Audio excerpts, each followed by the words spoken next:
தொண்டு செய்து பழுத்த பழம் தூய தாடி மார்பில் விழும் மண்டை சுரப்பை உலகுதுளும் மனக்குகையில் சிறுத்தை எழும் என்ற புரட்சி கவிஞரினுடைய பாடல் வரிகளுக்கு நிகழ்கால இலக்கணமாக திகழ்ந்து கொண்டிருக்கின்ற விடுதலை சிறுத்தைகளினுடைய ஒருவரும் தலைவரும் நாடாளுமன்ற மக்களவை உறுப்பினரும் உணர்ச்சிகரமாக உரையாற்றி அமர்ந்திருக்கின்ற எனது ஆர்வீர் சகோதரர் தொல் திருமா அவர்களே,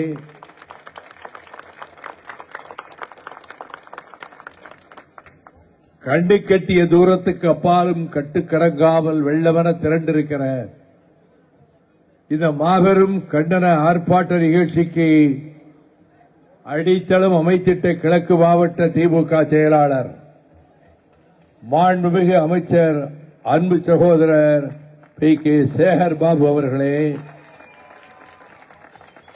சட்டமன்ற உறுப்பினரும் வடக்கு மாவட்ட செயலாளருமான என் அன்பு தம்பி ஆர்.டி. சேகர் அவர்களே,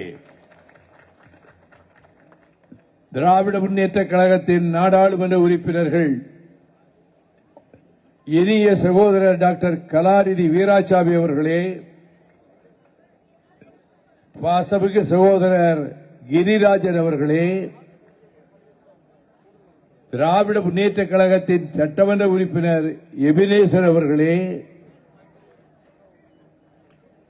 ஐனி மூர்த்தி சட்டமன்ற உறுப்பினர் அவர்களே,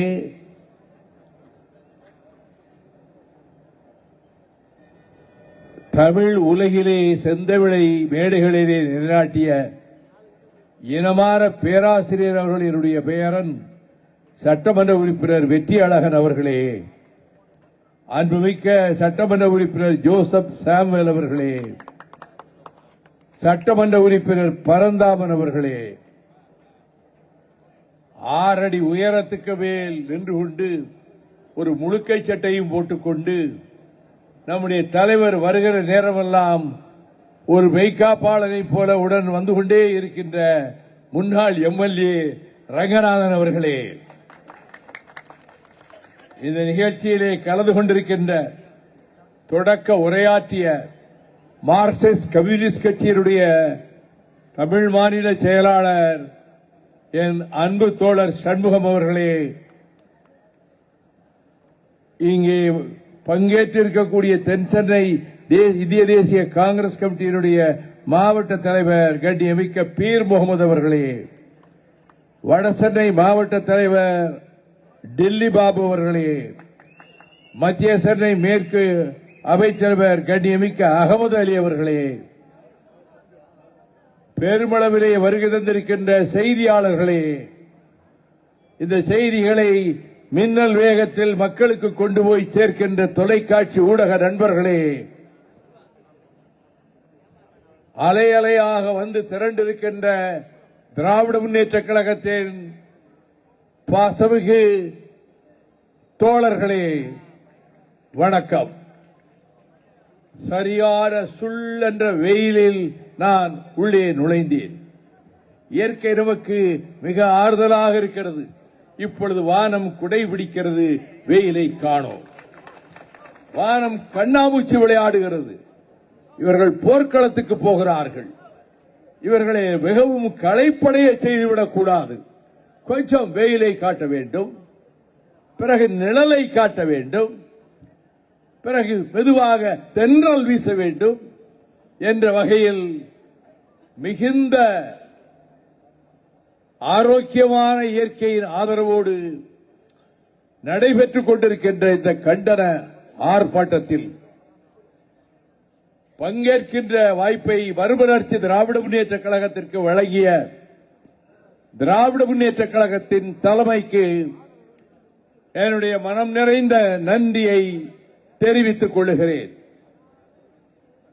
பேராபத்து நம்மை நோக்கி வருகிறது. தலையிலே சிரத்தையே வெட்டக்கூடிய கொடுவாள், கொலைவாள் நம் உச்சந்தலைக்கு மேலே தொங்கிக் கொண்டிருக்கிறது. ஜனநாயகத்தினுடைய ஆதார சுருதி வாக்குச்சீட்டு, வாக்குரிமை.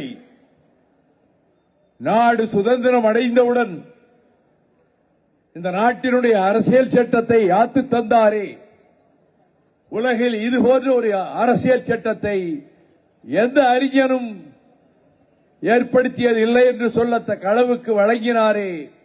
பல்வேறு தேசிய இனங்கள், பல்வேறு மொழிகள், பல்வேறு கலாச்சாரங்கள் இவை நிறைந்திருக்கக்கூடிய, இமய முதல் குமரி வரை பறந்திருக்கக்கூடிய இந்த உபகண்டத்திற்கு அரசியல் சட்டத்தை யாத்து தந்தாரே மாமேதை பாபா சாஹேப் அண்ணல் டாக்டர் அம்பேத்கர் அவர்கள்.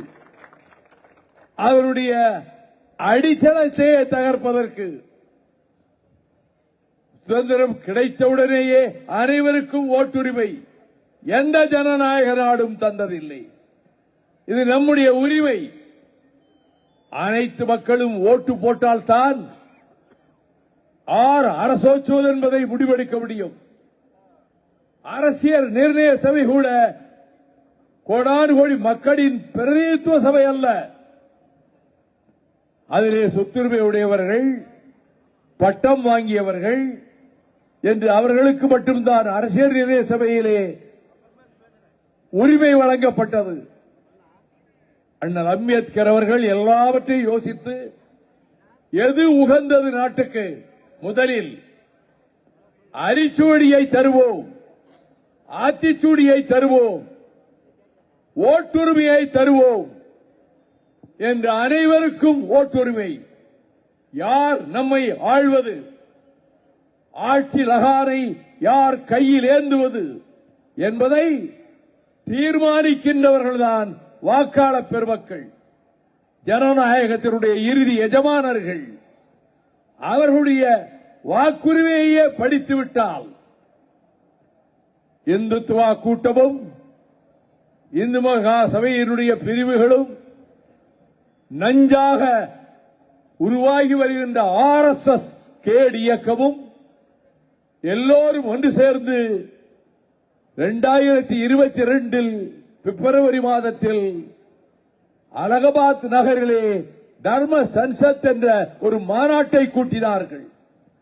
அந்த மாநாட்டில் 32 பக்கங்களை கொண்ட ஒரு பிரகடனத்தை செய்தார்கள். அதன் சுருக்கத்தை தருகிறேன், உங்களுக்கு நெஞ்சில் சுருக்கென்று தைக்கும். முதல் திட்டம், இனி இந்தியா என்ற பெயர் கிடையாது, பாரத் என்றுதான் அழைக்க வேண்டும். அடுத்த கொடுவாள், இனி இந்தியாவுக்கு டெல்லி பட்டணம் தலைநகராக இருக்கக்கூடாது.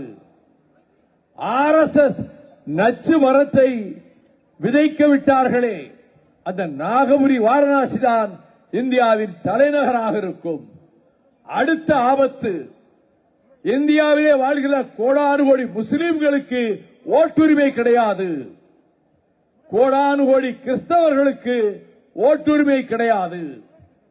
ரெண்டே மொழிகள் தான், ஒன்று செத்துப்போன சமஸ்கிருத மொழி, இன்னொன்று நம் தமிழகத்தின் திராவிட முன்னேற்ற கழக வீரர்களால், மொழிப்போர் சிப்பாய்களால் பின்னங்கால் பிடரியில் அடிபட ஓட வைத்தார்களே அந்த நாசகார இந்தி. இவை மட்டும்தான் அந்த நாட்டினுடைய ஆட்சி மொழிகளாக இருக்க வேண்டும். இதனை பிஜேபி எதிர்க்கவில்லை, சிவசேனா எதிர்க்கவில்லை, இந்து மகா சபையினுடைய பிரதி கிளைகள் எதிர்க்கவில்லை. அவர்கள் குறிக்கோளும் நோக்கமும் இதுதான். இதை செயல்படுத்த என்ன வழி? முதல் வழி தேர்தல் கமிஷனை பயன்படுத்துவது, ஓட்டுரிமையை பறிப்பது, சிட்டிசன்ஷிப் ரைட் குடியுரிமையை பறிப்பது. வெள்ளைக்காரன் படையெடுத்து வந்தான் வியாபாரம் செய்ய, பின்னர் நாட்டையே ஆளத் தொடங்கினான். தலைவர்களினுடைய மகத்தான தியாகத்தாலும் லட்சக்கணக்கான மக்களினுடைய ரத்தத்தாலும் அண்ணல் காந்தியடிகள் தலைமையில் ஜனநாயகத்தின் இலக்கணமாக திகழ்ந்த பண்டித ஜவஹர்லால் நேருவும் ஆயுதத்தை கொண்டுதான் இந்த நாட்டை மீட்க முடியும் என்று முடிவெடுத்து வெள்ளைக்கார காவல்துறையின் கண்களில் மண்ணை தூவிவிட்டு கல்கத்தாவிலே இருக்க தன் வீட்டை விட்டு வெளியேறி காபூல் ஆப்கானிஸ்தான் வழியாக ரஷ்யாவுக்கு சென்று அங்கிருந்து ஜெர்மனிக்கு சென்று சர்வாதிகாரி அடால்ஃப் ஹிட்லரை கைகுலுக்குகிற போது இந்தியர்கள் ஜனநாயகத்துக்கு லாயக்கற்றவர்கள், அருகதையற்றவர்கள் என்று ஹிட்லர் சொன்னார். நேதாஜியை அழைத்துக் கொண்டு போனவர்கள் அடுத்து இவர் என்ன சொல்ல போகிறாரோ என்று பயந்தார்கள். ஹிட்லரை எதிர்த்து புருவத்தை நெரித்தால் அடுத்த 10வது நிமிடம் அவன் சுட்டுக் கொல்லப்படுவார் ஜெர்மனியிலே. ஆனால் நேதாஜி அவர்கள், mister Hitler, please stop it. எங்கள் நாட்டின் மக்கள், இந்திய நாட்டு மக்கள் ஜனநாயகத்தை காக்கவும் வல்லவர்கள், நடத்தவும் வல்லவர்கள்.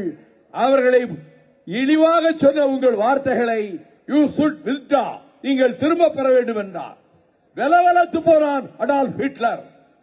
அப்படிப்பட்ட நேதாஜி இந்திய தேசிய ராணுவத்தை அமைத்து பலமுறை தாக்குதல்களில் தலைவர்கள் ஆண்டு கணக்கிலே சிறை கொட்டடிகளிலே வாடி பெறப்பட்ட சுதந்திரம் பல தேசிய இனங்களாக பிரிந்து கிடக்கக்கூடிய இந்த உபகண்டம், இது ஒரு நாடே அல்ல.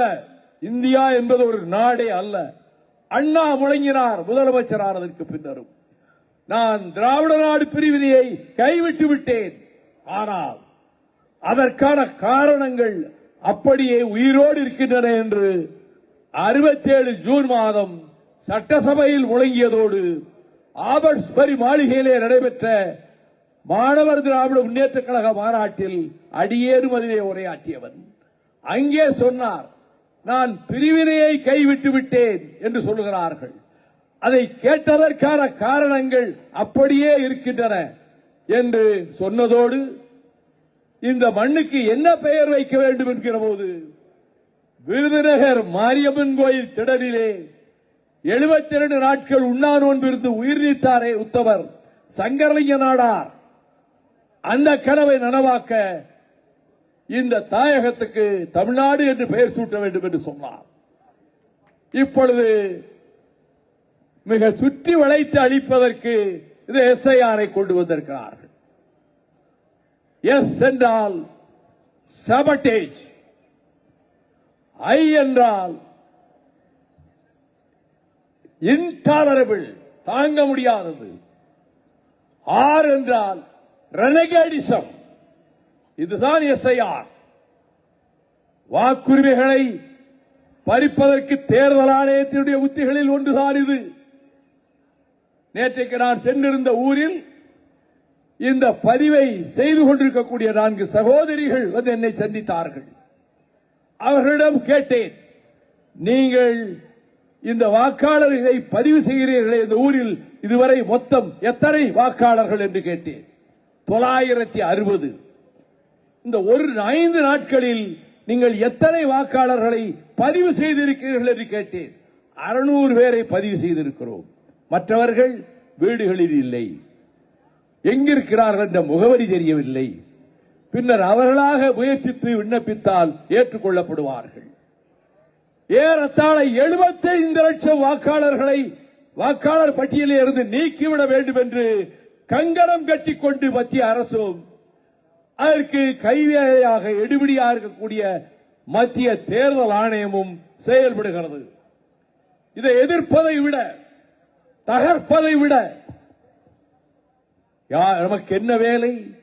ஒவ்வொரு குடிமகனும் எந்த கட்சியை சேர்ந்தவராக இருந்தாலும் சரி, அவர்கள் திராவிட முன்னேற்ற கழகத்தின் எங்கள் கூட்டணியிலே ஆதரவாளராக இருக்க வேண்டும் என்கிற அவசியம் கூட கிடையாது. எந்த கட்சியை சேர்ந்தவர்களாக இருந்தாலும் சரி, இந்த அடிமைத்தனத்துக்கு நடைபாவாடை விரித்து பல்லாக்கு தூக்குகிறாரே எடப்பாடிகள், அவர்களுக்கும் சரி, அரசியல் என்றால் அதனுடைய ஆனா ஆவன்னா கூட அறியாத, அரிச்சுவடி கூட தெரியாத, ஆத்திச்சுடி கூட படிக்காத, திரை உலகத்திலே நான் ஜொலித்தேன்.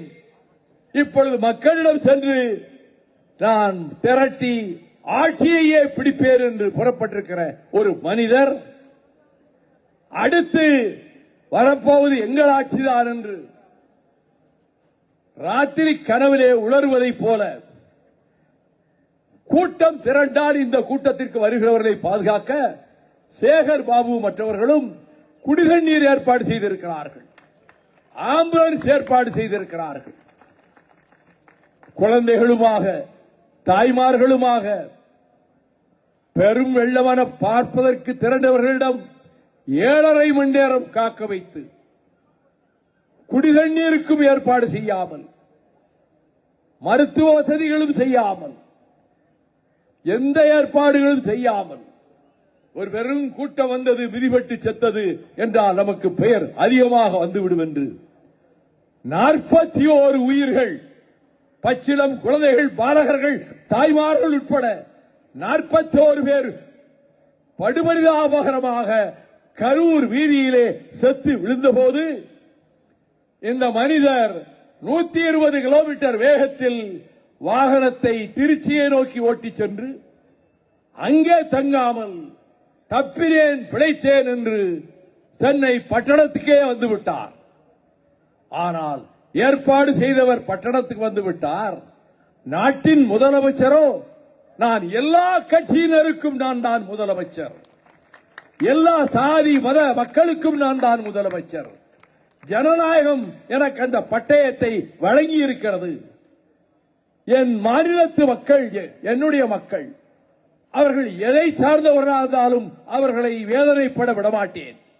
கலெக்டருக்கு உத்தரவு, காவல்துறை அதிகாரிகளுக்கு உத்தரவு, செல்லுங்கள் செல்லுங்கள் கரூர் சம்பவ இடத்துக்கும் மருத்துவமனைகளுக்கும் செல்லுங்கள் என்று சொல்லிவிட்டு இரவோடு இரவாக அந்த நள்ளிரவு வேளையிலேயே தானும் புறப்பட்டு சென்று உயிரற்ற சடலங்களுக்கு மலர் வளைய வைத்துவிட்டு மருத்துவர்களுக்கு சொல்ல வேண்டிய அறிவுரைகளை சொல்லிவிட்டு அந்த உற்றார் உறவினர்களின் கண்ணீரை துடைப்பதற்கு இரங்கலை தெரிவித்துவிட்டு he is the chief minister.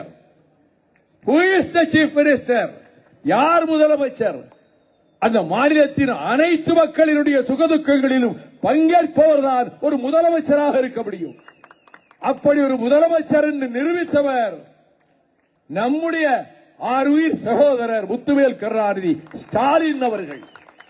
இதற்கு பிறகு சட்டமன்றத்திலே பேசும்போது கூட அந்த கலை உலகத்திலே இருந்து வந்தவர் பெயரையும் சொல்லவில்லை, அந்த கட்சியையும் சொல்லவில்லை. பெரும் கூட்டங்களை ஏற்பாடு செய்கிறவர்கள், பாதுகாப்பு ஏற்பாடுகள், உணவு ஏற்பாடுகள், மருந்து ஏற்பாடுகள் எல்லாவற்றையும் அவர்கள்தான் செய்ய பொறுப்புள்ளவர்கள் என்று சொன்னார். இவர் வேன் மீது 1 மைல் நீளத்துக்கு அந்த வேன் ஒரு தெருவிலிருந்து இன்னொரு தெருவுக்கு திரும்ப முடியாது. அதில் ஏறி நின்று கொண்டு நான் காவல்துறைக்கு என்னுடைய முதல் நன்றியை தெரிவித்துக் கொள்கிறேன். இவ்வளவு கூட்டத்திலும் என்னை பத்திரமாக பாதுகாத்து கொண்டு வந்து சேர்த்ததற்கு தமிழ்நாடு காவல்துறைக்கு நான் பாராட்டு தெரிவிக்கிறேன் என்று சொன்னவர். வீட்டிலே இழவு விழுந்தால், யாராவது இறந்து விட்டால், நான் ஒரு கிராமத்துக்காரன், கிராமத்திலே பிறந்தவர். அந்த இழவு வீட்டுக்கு எல்லோரும் பகை மறந்து விட்டு சென்று அந்த காரியம் முடிந்து சுடுகாட்டுக்கோ இடுகாட்டுக்கோ போகிறவரை கூடவே நடந்து சென்று இரங்கல் தெரிவிப்பது வழக்கம். தொலை தூரத்திலே இருந்து வந்தால் மறுநாளோ 3ஆம் நாளோ அந்த வீடுகளுக்கு சென்று பூ வைத்துவிட்டு இரங்கல் தெரிவிப்பது வழக்கம். நடுகள் நடுவது வழக்கம். ஆனால் இந்த மனிதர் 45 நாள் கழித்து உயிர் பலியானவர்களின் குடும்பத்தினரை என்னை பார்க்க வாருங்கள், என்னை பார்க்க வாருங்கள் என்று ஆண்டவன் கூட சொல்ல மாட்டாரே. என்னை பார்க்க வாருங்கள் என்று சொல்லி காசுகளை கொடுத்துவிட்டு இறந்து போனவர்களுக்காக நான் அனுதாபம் தெரிவிக்கிறேன் என்று துளியளவு குற்ற உணர்ச்சி இல்லாமல், அணுவளவும் பொறுப்புணர்ச்சி இல்லாமல் அவர் தன்னுடைய சினிமா டயலாகுகளை மேடையிலே வந்து சினிமாவில் பேசுவதைப் போலவே அவிழ்த்துவிட்டு, அங்கிள் அங்கிள் சொல்லுங்க, என்னையா அங்கிள் கிங்கிள், நீ என்ன சினிமாவில் நடிக்கிறியா? மக்கள் மன்றத்துக்கு வந்திருக்கிற, யாரை சொல்லுகிறாய்? 8 கோடி தமிழர்களை வழிநடத்தி உலகு வாழ் தமிழர்கள் உள்ளத்தில் இடம்பெற்றிருக்கக்கூடிய முதலமைச்சரை பார்த்து என்ன தடித்தனம் இருந்தால், என்ன மன அழுத்தம் இருந்தால், என்ன அகம்பாவம் இருந்தால் ஆங்கல் என்று தொடர்ந்து சொல்லிவிட்டு அடுத்து நாம் தான் ஒரு நாற்காலியை செய்து, ஆமாம், ஒரு நல்ல தச்சரை கூப்பிட்டு ஒரு நல்ல நாற்காலி செய் என்று சொல்லி அந்த நாற்காலியை கொண்டு வந்து ஒரு அமாவாசை இருட்டில் சென்ட் ஜார்ஜ் கோட்டைக்கு எதிரே போட்டு அங்கே உட்கார்ந்து கொண்டு ஜார்ஜ் கோட்டை என் பக்கம் வந்துவிட்டது, நான் இந்த நாட்டுக்கு முதலமைச்சர் ஆகிவிட்டேன் என்று வேண்டுமானால் நீ சொல்லலாம். 19 வயதில் அரசியலுக்கு வந்தேன். இதே வடசென்னை கோகலே மண்டபத்தில் 1964 ஆகஸ்ட் 21 பேரறிஞர் அண்ணா அவர்களுக்கு முன்னால் இந்திய ஏகாதிபத்தியம் என்று உரையாற்றி அந்த இரவிலேயே நுங்கம்பாக்கம் அண்ணா வீட்டுக்கு சென்ற போது என்னிடத்தில் உன் ஊர் என்று கேட்டுவிட்டு நன்கு பேசினாய் என்ற பாராட்டை பெற்று திராவிட முன்னேற்ற கழகத்திலே 30 ஆண்டுகள் 25 முறை சிறை, அதன் பிறகு கால விசித்திரத்தின் காரணமாக தவிர்க்க இயலாமல் உருவாக்கப்பட்ட மறுமலர்ச்சி திராவிட முன்னேற்ற கழகத்தில் 31 ஆண்டுகள் கழிந்து விட்டன. நான் பொது வாழ்வுக்கு வந்து 61 ஆண்டுகள் முடிந்து விட்டன. இனி எஞ்சியிருப்பது எத்தனை நாட்கள், எத்தனை மாதங்கள், எத்தனை வருடங்கள் எனக்கு தெரியாது. அதை பற்றி நான் கவலைப்படவில்லை. நான் நிறை வாழ்வு வாழ்ந்திருக்கிறேன். பெற்ற தாய்நாட்டிற்கும் அன்னை தமிழ் மொழிக்கும் தமிழ்நாட்டின் வாழ்வாதாரங்களுக்கும் இடைவிடாது போராடி 31 முறை சிறை சென்றது மட்டுமல்ல, 7000 கிலோமீட்டர் ஊருக்குள்ளே நடந்துவிட்டு ஊர் எல்லையிலே காரேறி போனவன் அல்ல வைகோ. நெடுகிலும் நடந்து கால்கள் கொப்பளிக்க தமிழகத்தின் வாழ்வாதாரங்களை காப்பதற்காக போராடி வந்தார். ஸ்டெர்லைட்டை எதிர்த்து போராடிய போது துப்பாக்கி சூடு பல பேர் மடிந்து விட்டார்கள் என்றவுடன் அந்த இரவு 9 மணிக்கே தூத்துக்குடி டவுனுக்குள்ளே சென்றேன். உயிரிழந்த ஒவ்வொரு வீட்டிற்கும் சென்றேன். அழுது புலம்பி தலையில் அடித்துக் கொண்டு கதறினார்கள் தாய்மார்கள். அதன் பிறகு ஹைகோர்ட், சுப்ரீம் கோர்ட், ஹென்றி திவேன் முன்னாள் நீதிபதிகளை, முன்னாள் போலீஸ் அதிகாரிகளை வைத்து 2400 பக்கத்துக்கு ஸ்டெர்லைட் டிராஜடி, ஸ்டெர்லைட் கில்லிங்ஸ் என்று தந்திருக்கிறார்.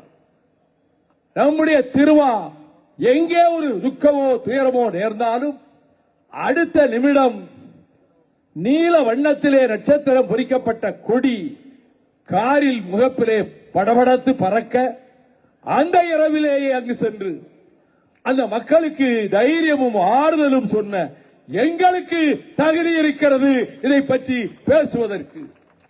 இது ஒரு பக்கம். இது ஒரு இடைவேளையிலே ஒரு விகட துணுக்கு நான் சொன்னது. அதெல்லாம் சொல்ல வேண்டும். இல்லாவிடில் இந்த ஏமாற்றுக்காரர்களை நாம் விட்டு வைக்க கூடாது. ஆனால் இப்பொழுது இந்த எஸ்ஐஆர் என்பதன் மூலமாக வாக்குரிமையை பறிப்பது மட்டுமல்ல, நம் குடியுரிமையையும் பறிப்பதற்கு ஏற்பாடு செய்கிறார்கள். இதையெல்லாம் செய்தால் நான் மிஸ்டர் நரேந்திர மோடியை கேட்கிறேன், பிரதம மந்திரியை கேட்கிறேன், குடியுரிமை உட்பட பறித்து விட்டால், இந்த மண்ணின் மைந்தர்களின் குடியுரிமை வாக்குரிமையை பறித்து விட்டால், அதற்கு பிறகு இந்த நாட்டை எங்கள் நாடு என்று நாங்களே சொல்ல வேண்டும். இது எங்களுடைய நாடு என்று சொல்ல வேண்டிய அவசியம் என்ன? அந்த கட்டத்துக்கு கொண்டு போய் விடாதீர்கள். இந்த எஸ்ஐஆர் நிறுத்தப்பட வேண்டும். உச்சநீதிமன்றத்திலே வழக்கு நடக்கிறது. அண்ணா திராவிட முன்னேற்ற கழகம் மட்டும் அதற்கு பக்கவாட்டு பின்பாட்டு பாடுகிறது. திராவிட முன்னேற்ற கழகம் உச்சநீதிமன்றத்திலே வாதிடுகிறது.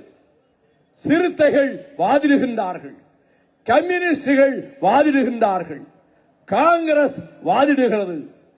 நானும் உச்சநீதிமன்றத்திலே வழக்கு தொடுத்திருக்கிறேன்.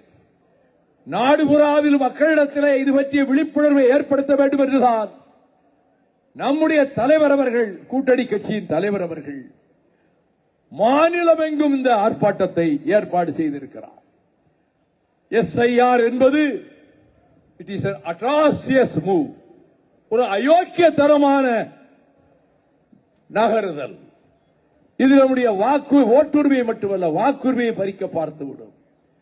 இருந்தவற்றுக்கும் எதிர்ப்போடு எதிர்ப்பாக நீங்கள் வீடுகளிலே ஆங்காங்கு தங்கியிருங்கள். நாட்டு மக்களே, தமிழ்நாட்டு மக்களே, நீங்கள் வெளியே போனால், காடு களடிகளுக்கு சென்றால், தறி நெய்ய சென்றால், ஆலையின் சங்கொலி கேட்கிற இடத்தில் வேலை செய்ய சென்றால், சொந்த பந்தம் காரணமாக வெளியூருக்கு சென்றால், சுற்றுலாவுக்காக வேறு நகரத்துக்கு சென்றால், உங்கள் வீட்டிலே வாக்கெடுப்பு நடந்திருக்கிறது என்பதை உடனே அறிந்து கொண்டு உடனே வீடு திரும்புங்கள். ஒரு பக்கம் போராட்டம் நடந்து கொண்டுதான் இருக்கும். நீங்கள் பெயர்கள் விடுபட்டு போகாமல் அவற்றை பதிவு செய்யுங்கள். ஆதார் அட்டையையே அர்த்தமற்றதாக ஆக்கி வருகிறது தேர்தல் ஆணையம். ஜால்ரா தட்டுகிறது. அதற்கு இந்த முயற்சியை எடுத்திருக்கக்கூடிய இந்த கூட்டம் இந்துத்துவா கூட்டம். ஆகவே வெளி மாநிலங்களிலிருந்து இங்கே வந்தவர்களை வந்தாரை வரவேற்று அவர்களிடத்தில் அன்பு காட்டி விருந்தோம்பும் பண்பு தலைமுறையாக தமிழனின் பண்பு, தமிழ்நாட்டின் பண்பு. பீகாரிகள் இங்கே லட்சக்கணக்கிலே இருக்கிறார்கள். அவர்கள் யாரையாவது ஒருவரை இந்த தமிழ்நாட்டில் எவராவது கை நீட்டியதுண்டா? கடுமொழி பேசியதுண்டா? அவர்களை வெளியே போ என்று சொன்னதுண்டா? அவர்கள் சௌகரியமாக சம்பளம் வாங்கிக் கொண்டு மணியாளர்களே வீட்டுக்கு அனுப்பிவிட்டு பண்டிகை காலங்களிலே புறப்பட்டு ஊருக்கு போய்விட்டு திரும்பவும் வந்து அதே வேலையை சேர்கிறார்கள். அவர்கள் நன்றாக இருக்கட்டும். ஆனால் அப்படி 75 லட்சம் வாக்காளர்களை நம்முடைய வாக்காளர் பட்டியலிலே திணிப்பதற்கான மோசடி, பச்சை அயோக்கியத்தனத்தை இந்த தேர்தல் ஆணையத்தினுடைய உத்தரவு காரணமாக SIR செய்து கொண்டிருக்கிறது. அது எதிர்க்கிறோம். கொட்டும் மழை காலத்தில், நவம்பர் டிசம்பர் மாதத்தில், பண்டிகைகள் நெருங்கி வரும் வேளையில் இது எவ்வளவு பொறுப்பற்ற தன்மை, போக்கிரித்தன்மை என்பதை நான் நினைவூட்டி SIR ஒழியட்டும், அழியட்டும், தகர்க்கப்படட்டும். நாம் விழிப்போடு எழுந்து நின்று நம் வாக்குரிமைகளை பதிவு செய்து தேர்தல் களத்தை பற்றி எங்களுக்கு துளியும் அச்சமில்லை, கவலை இல்லை. வரட்டும் தேர்தல். அந்த தேர்தலில் திராவிட முன்னேற்ற கழகத்தின் தலைமை இப்பொழுது பெற்ற வெற்றியை விட அதிக வெற்றியை பெற்று திமுக மட்டும் அப்சல்யூட் மெஜாரிட்டி தனிப்பெரும்பான்மை பெற்று செங்கோட்டையிலே மீண்டும் நம்முடைய தலைவர் முதலமைச்சராக அமர்வதற்கு உறுதி எடுத்துக் கொள்வோம், சபதம் ஏற்போம். ஒளியட்டும் SIR என்று கூறி விடைபெறுகிறேன். நன்றி, வணக்கம்.